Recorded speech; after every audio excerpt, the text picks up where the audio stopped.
green energy backflipping in this country has claimed yet another victim. A wind farm proposal for northwest New South Wales has been scrapped following a change of mind from some of the 9 landowners whose properties took in the project's boundaries.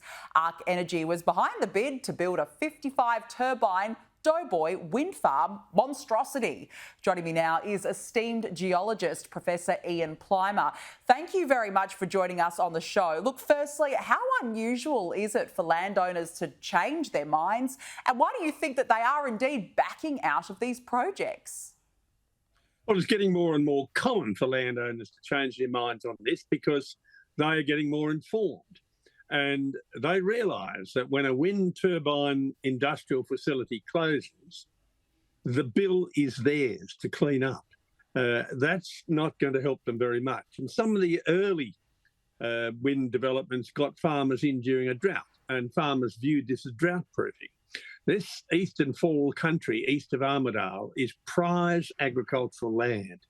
It's land where foreign corporations, with the assistance of city-based governments, are trying to override the wishes of farm people so they can make electricity. Now, that electricity is not reliable, it's not cheaper, and there's billions being sent overseas. And I think finally the farm community is waking up saying, this is not good for me, this is not good for the nation, this is not good for my local community, and we're not going to sign up. Now, this is happening countrywide. I'm talking to a farmers group next week. They are starting to get their political voice. And it's taken a long time. And all I can say is it's about bloody time. Yeah, it is about time. And yeah, I'm not surprised either. In the end, they don't want these monstrosities being dug up on their land. It's just bizarre. Now, look, Labor has granted planning approval for New South Wales's Central West Orana Renewable Energy Zone. And this is apparently an Australian first. Professor, firstly, what on earth is a renewable energy zone? Well, the name Orana rings bells. Now, we once had governments who wanted to build a super city between Bathurst and Orange. Orana it was going to be, and that was about half a century ago. Now, that failed. There's been not one street put in, not one building put in, and the sceptic on me says, well, I wonder if this is the same thing, because here we've got state and federal governments want to harvest perfectly good farmlands for low-grade energy. And the area where they want to put this is prime agricultural land to the east and west of Golgong. And here we grow grapes, sheep, cattle, there's forests, there's crops, and there's a lot of national parks in that area. So they're wanting to, again, override the interests of the local people, put in a harebrained scheme to actually build a renewable energy zone where they can basically destroy, for a very long period of time, prime agricultural and forest land. Now, we have to remember that wind turbines shed a very, very poisonous chemical called bisphenol. That bisphenol stays in the soils, it gets into the waterways, it destroys the land. We know that with solar facilities, they leak out cadmium, they leak out lead, and these stay in the soils. And they're there for a very long period of time, if not forever. So if we want to have this to boost the economy, it's got to be at low cost. It's got to lower the electricity bill. And our electricity bills, a large proportion of that is from transmission and distribution costs. And if you're going to put electricity generating well away from the existing grids, that can only lead to electricity prices going up. And that we've seen with the renewables. And I take a slightly different view, the view of the farmers, actually. And this is, in essence, a war on food. It's a war conducted by those who live in cities against the low population areas which are food producers. And this war on food has the stamp of state government, it has the stamp of the federal government, and they have created a false problem.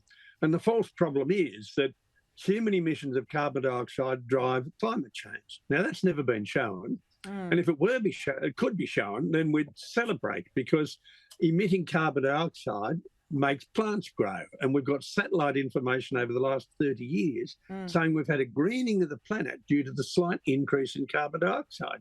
So they're wanting it both ways. And I hope, again, the farming communities in those areas, especially the areas north of Mudgee, the wine growing areas, have enough muscle to say, no, this is madness. We want to go back to what we had, which was cheap, reliable energy. Absolutely, and fair enough, absolutely fair enough.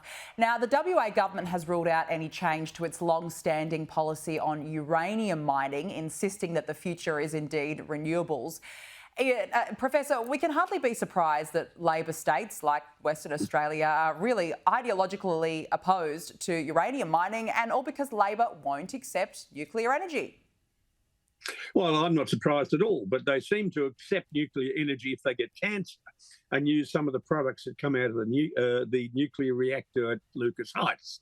So, again, they want to bet each way on this. Now, Western Australia is geologically an area where we do find uranium, especially in some of the salt lakes, but the really big uranium deposits are here in South Australia and also Northern Territory. So in terms of the global scene, it doesn't matter very much. In terms of Western Australia, it doesn't matter very much for them either, because they are getting massive royalties out of iron ore and out of gas. If Western Australia was a little bit more impoverished, they may well have a different view. But the ideological basis of their decision really does need to be questioned. For example, if they're doing this to lower carbon dioxide emissions, then you have to look at the renewables of Germany, and they produce 400 grams of carbon dioxide per kilowatt hour. France, which is nuclear, produces 40 grams per kilowatt hour. If you look at the Australian example, AMO tell us that gas releases 59 grams per kilowatt hour, and the CSIRO tells us that any future nuclear in Australia will release 31 grams of carbon dioxide per kilowatt hour. So Western Australia is blessed with having cheap energy, massive royalties from the Pilbara and from the gas and from gold, and they have the luxury of not being able to think into the future.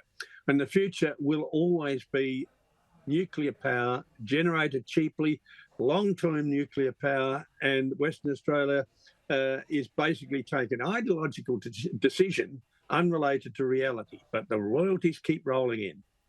Yeah, the royalties do certainly keep rolling in for Western Australia, but yeah, as you said, not when it comes to renewable energy. Professor Ian Plimer, great to have you on. Thanks for joining us.